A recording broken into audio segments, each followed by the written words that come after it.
Hello and welcome to this Forex Preview at XM.com. I'm Maria Pachardis, and joining me is Senior Investment Analyst Rafi Boyadjian. We'll be discussing the Bank of England's upcoming policy meeting and the outlook for the pound. So, Rafi, Britain seems to be facing its worst recession in 3 centuries. There was a bigger than expected plunge in GDP in April. Do you think the Bank of England will add more stimulus when it meets for a 2-day policy meeting on June 17th and 18th? And if it does, how is the pound likely to react? Well, Maria, it's looking like almost certain that the Bank of England will announce an increase in the size of its QE on Thursday. And we've had plenty of hints for that. Bank of England Governor Andrew Bailey has given strong indications that the bank is ready to do more to help the UK economy. As you mentioned, the UK is experiencing its worst recession in 300 years. And with the UK lockdown being lifted much more slowly than in some other countries, so the UK could in fact experience a much steeper recession than many of its peers. So the Bank of England is certain to do more. The question is, by how much will they increase QE?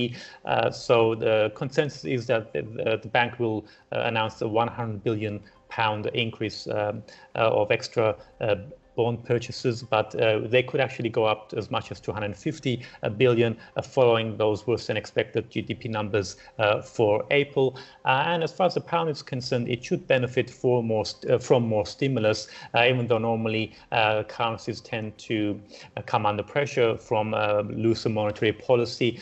In this case, given that rates look set to stay on hold at 0.1%, further QE would be beneficial to the UK economy and therefore beneficial for the pound. Okay, now on Friday, we'll get retail sales figures for May. What should we expect there? So we did see a record drop in retail sales back in April.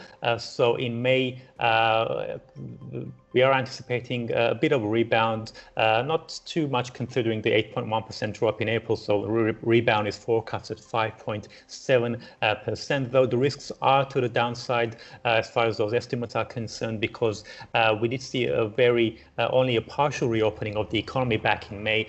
In fact, the non-essential stores in the UK only were allowed to reopen only this week. So in fact, we might see a pretty weak rebound in May. So that's potential risk for the pound. And finally, regarding the Brexit talks, Britain and the EU are continuing with negotiations this week, but with time running out and no major breakthroughs so far, what's the outlook for the pound? Well, Brexit is still pretty much dominating the outlook. So in the short term, although the pound's path does very much depend on the pace of economic recovery and to an extent on dollar strength. So if the dollar weakens, the pound is also set to gain on the back of that. But looking towards the end of the year, where we're going to have that deadline once again looming for a post-Brexit trade deal. So if there's no progress, then the UK is headed for a disorderly exit out of the EU single market, then that could really weigh on the pound, even if we do see an economic recovery in the coming weeks. Rafi, thanks so much.